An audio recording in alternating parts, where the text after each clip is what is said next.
nome é Daniel, eu sou do Centro de Componentes Semicondutores e esse trabalho foi realizado nos últimos 6 meses.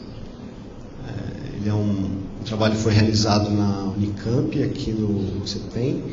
Na Unicamp foi realizado no CCS e na FEA, Engenharia de Alimentos. Foi a injeção pinçada de células de Saccharomycela thyssae, um dispositivo microfluidico construído sem máscara. O molde foi construído com escrita direta por escrita laser. Estou eu no trabalho, a Maria Helena, que é aqui do CNPEM, a Fernanda, da Engenharia de Alimentos, onde a gente utilizou o setup experimental para fazer as medidas. E eu tive apoio dos professores Jacobs e do professor Stanislav, que são do CCS. O trabalho está dividido em transferência de dados e desenho do padrão, construção do molde, o dispositivo, a injeção, resultados e trabalhos futuros. O desenho é muito simples, foi feito no AutoCAD de 2005, utilizando apenas Polyline Circular Text, um sistema tradicional em cruz, para injeção pinçada. Depois que o arquivo foi gerado, ele foi levado para o Instituto de Física, onde tem um equipamento Heidelberg de escrita laser. Esse equipamento permite arquivos CIF, GDS2, DXF e BMP, onde a gente pode usar em escala tom cinza, modulando a dose.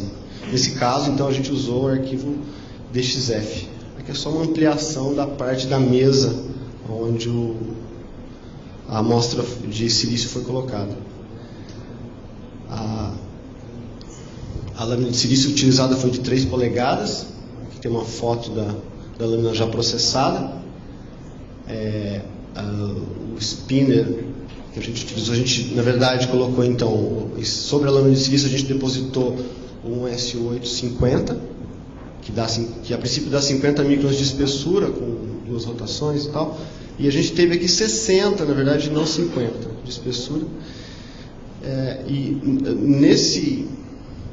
Nessa linha aqui de SU8, a gente normalmente precisa de um padrão, normalmente não necessariamente a gente precisa de um padrão de um escopo positivo, para permitir com que o PDMS que fique por cima, ele se solte facilmente. Se tiver um padrão negativo, o PDMS não vai soltar, vai ficar agarrado e as coisas não vão bem. Nesse artigo do Rabi, ele mostra isso, e mostra que você, na medida que você vai aumentando a dose, você vai aumentando a base aqui. Ele sempre fica na mesma posição e vai aumentando a base. Então, a gente fez chutou por cima a dose na hora de fazer a fotogravação, a exposição a laser, e conseguiu esse perfil, que está bem ruim, mas dá para a gente ver que tem um perfil um tanto positivo no padrão. E ela desgrudou facilmente, então também acho que foi bem. O dispositivo foi construído, quer dizer, o molde de silício foi colocado nessa montagem com o posicionamento dos tubos, e o PDMS em forma líquida foi colocado nesse reservatório.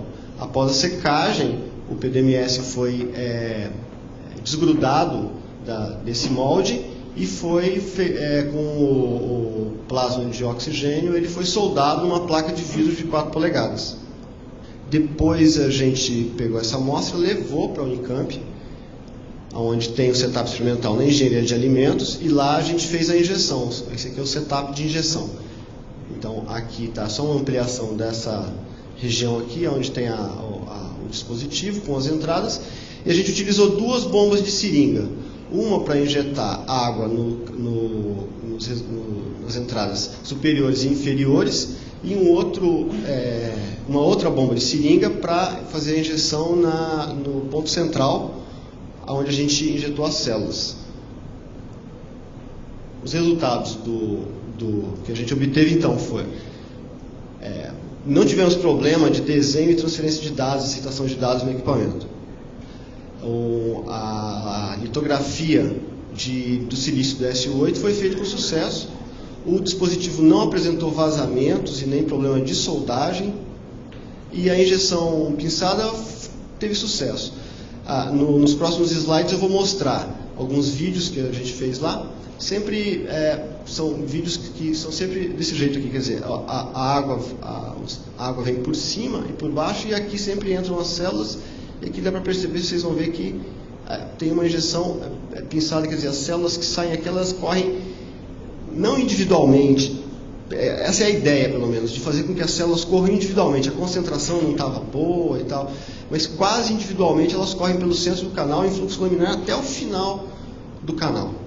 Quer dizer, então, a entrada de água, e aqui a entrada de células. Então, esse daí com uma injeção sem toque manual, nada, somente a injeção pinçada. Aqui uma ampliação do...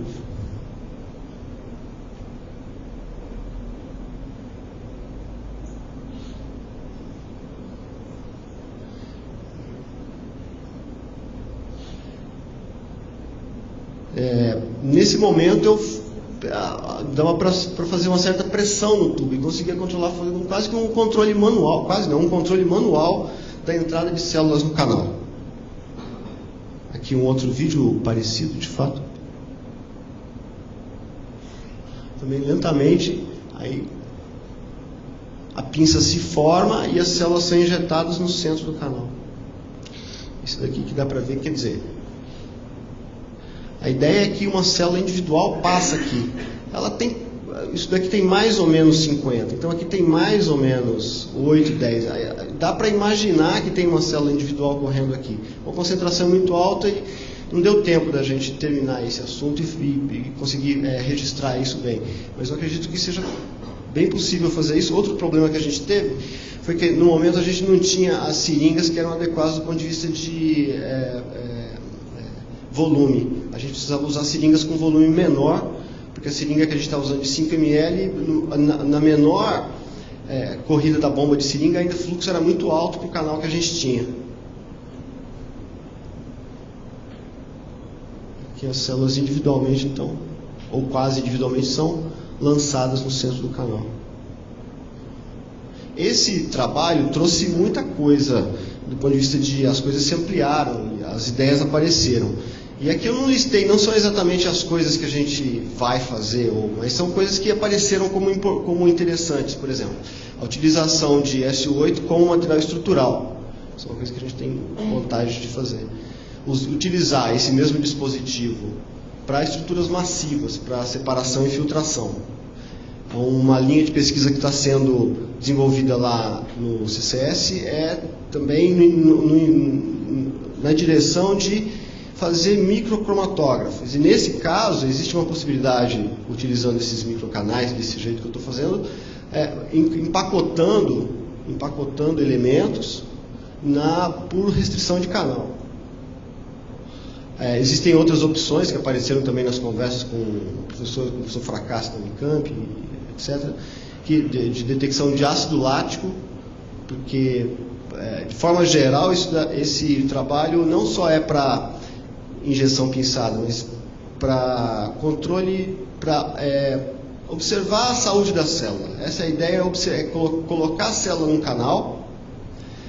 No futuro, não agora, a primeira etapa era a injeção pinçada, mas colocar a célula no canal e aplicar alguns tipos de potencial nessa célula e ver que tipo de reação ela tem e se a gente pode, por exemplo, eventualmente fazer um dispositivo em tempo real de viabilidade celular. Se uma célula saudável, ela pode, dependendo do potencial que é aplicado, ela pode correr por um canal, e se ela não estiver saudável, ela vai correr por outro canal. É uma ideia que a gente tem. E nesse sentido, então, os próximos passos são de utilizar potenciais para fazer a tração celular ou desviar o trajeto da célula que está correndo no centro do canal para fazer estudo de viabilidade celular. Existe também uma última opção, que é usar eletroforeses para fazer retenção celular e estudo de infecção, que a gente também está pensando. E é isso, eu gostaria de agradecer as pessoas que me ajudaram, o pessoal da Alimentos, o pessoal do Lamult e a organização do evento. Muito obrigado.